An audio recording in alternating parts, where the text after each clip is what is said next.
Hey everybody, I've broken the lecture down to 3 short snippets and we'll be doing them in 3 parts. So I'd like you to watch all 3 as well as the 4th part, which is a very short video called Innovation of Loneliness. All those should be found in the 2nd week of the course. Today we are going to talk a little bit about sociology of religion. A few years ago I was driving in Malibu and drove past a city property that had a nativity scene prominently displayed on it, and kind of almost drove my car off the road because I was so surprised. And the reason I was so surprised, of course, is that you don't see them, nativity scenes, on city property much anymore, and I especially didn't expect it in Malibu. If some of you grew up in small towns, you may still see these nativity scenes, but largely they've gone away. But they used to be, 50, 60 years ago, very prominently displayed every kind of Christmas season. So there used to be a time when Christian theism was the dominant worldview, where most people saw the world through that lens. And things have changed quite a bit in the last 60 or 70 years. Consider the world that your grandparents grew up in and the world that you're growing up in when it comes to religion. The church used to have a lot of authority in culture. It no longer has that position. It's been pushed to the margins. If you go back in the 1920s and 30s, if there was a major moral discussion going on in culture, invariably they would call up the pastor, the most well-known pastor, to get his viewpoint. And they would quote him in the newspaper. The only time you see pastors now in newspapers is when there's a scandal. Faith used to carry its own respectability, but now there are many places when you're looked down on for being a Christian. Christianity used to be synonymous with being an American. Now, in some places, really, Christianity is seen as detrimental to culture. Just this very weekend, Lady Gaga took Vice President Pence and his wife to task as being almost a threat to the American way of life because of their stance on a particular social issue in their Christian faith. This is not uncommon for Christianity to be now viewed not as benign, but as malevolent in culture. Now, sociology of religion sociology is the study of society, why things happen in culture. So, for example, sociology would study why crime rates would be changing in culture, what factors has changed the city. Sociology of religion measures the change in religion, the kind of trends, the religious trends that happen in a culture. So think again about, as an anthropologist, you're describing what's happening. It's not somebody where you blame why it's happening. You're just describing it.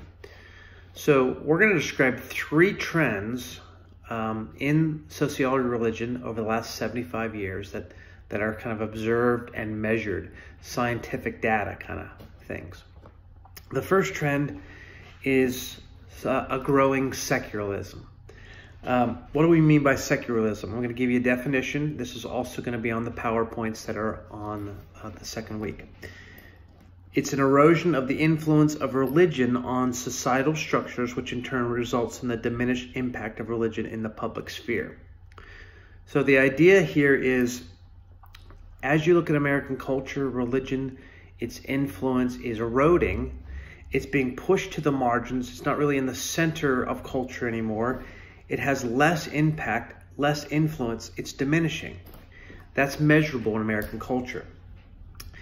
Secularism pushes back the boundaries of the sacred so that the role of religion gets smaller and smaller and smaller and smaller. Over the last 75 years, it's clear that the church and religion proper has lost a lot of influence and moral authority. I think perhaps the best metaphor for where the church is in terms of culture and society is it's viewed as kind of a de facto chaplain. Many of you did not grow up on the show MASH, but maybe you're aware of it. There's a MASH unit in Korea, and they're a surgical hospital, and they're doing the business of fixing those people who are hurt in the war. And then attached to this MASH unit is this chaplain. Now, this chaplain has no real role. He's kind of in the way. He's kind of bumbling. He's kind of effeminate. You know, they turn to him if there's, you know, kind of a crisis, or if they need kind of a rite of passage, a wedding or a funeral. But he's not really a part of the main business of the culture. I think in some ways that's how the culture now increasingly is seeing the church and Christianity. You turn to the church when? Well, you turn to it if there's a crisis of faith, or if you need a rite of passage like a baptism or a wedding or a funeral. It's not the main part of culture. It's just kind of on the margins, kind of in the way, kind of bumbling, kind of effeminate, kind of. That's how the culture is beginning to view the church. Religion is really waning on its influence. What kind of clues do we see of this growing secularization? Well, of course, there's a newfound political correctness, things you cannot say. So, for example, we've just come through a holiday season, and if you were to go to Walmart, you'd be greeted with Happy Holidays instead of Merry Christmas. In fact, kind of a pseudo little war on Christmas is always kind of presented on Fox News, right? This war on Christmas. Well, the idea was why don't you say Merry Christmas anymore? Why is that offensive to people? Why change your language? Well, the culture no longer views Christ as the center of Christmas. In fact, they see Christ as somewhat offensive. It's a holiday season, so a Walmart doesn't want to get into controversy. It doesn't want to offend they serve the bottom line. They don't want to offend their customers, and so they simply instruct the people out in front to say Happy Holidays as the more benign, less potentially offensive phrase. Well, in American culture, Merry Christmas has never been offensive. In a growing secular culture, any religious imagery, any religious, where we lean back and we look at religious things like that, now are viewed as offensive. There are less religious symbols in culture, less references, less quotes. There's less dialogue about religious things. Religion is now relegated to the private world.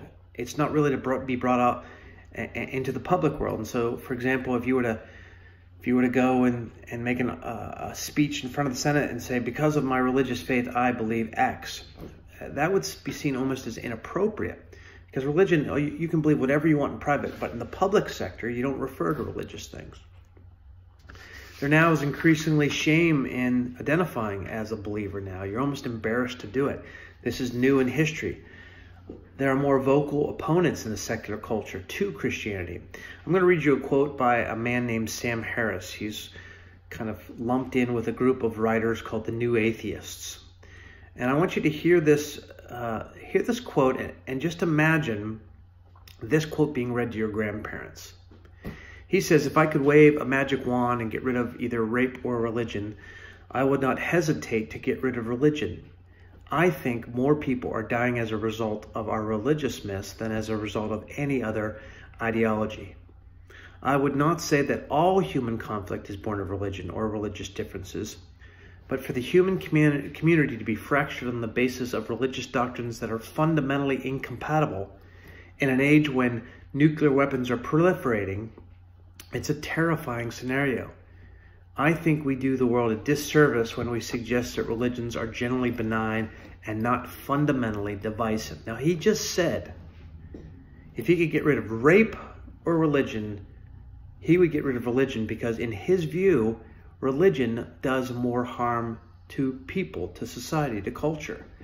That's a massive pivot away from seeing religion proper as somewhat of a good thing. 75 years ago, 100 years ago, everyone would have thought, well, religion's generally a very good thing for culture. Now there's a pivot in a secular culture. They're not so sure.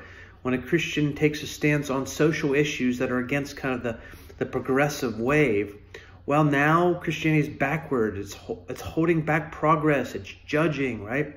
You can't really take a conviction based on your religion. It just seems so yesterday. That's a part of a growing secular culture. Where is it taking us, this secularity? I mean, if we know that we've changed a lot in 75 years, where will it be in 75 years from now?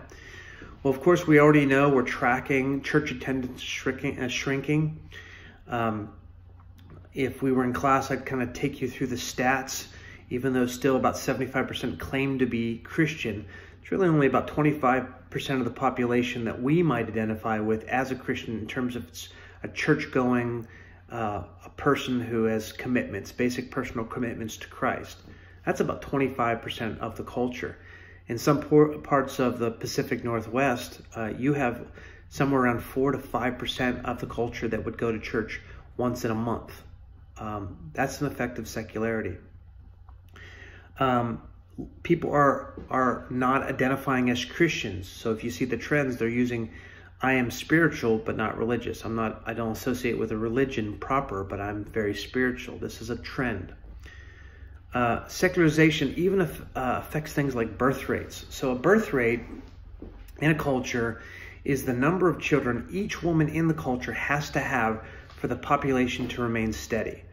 So the number sociologists have for this is about 2.1. So if every woman in the culture has about 2.1 children, the population stays static.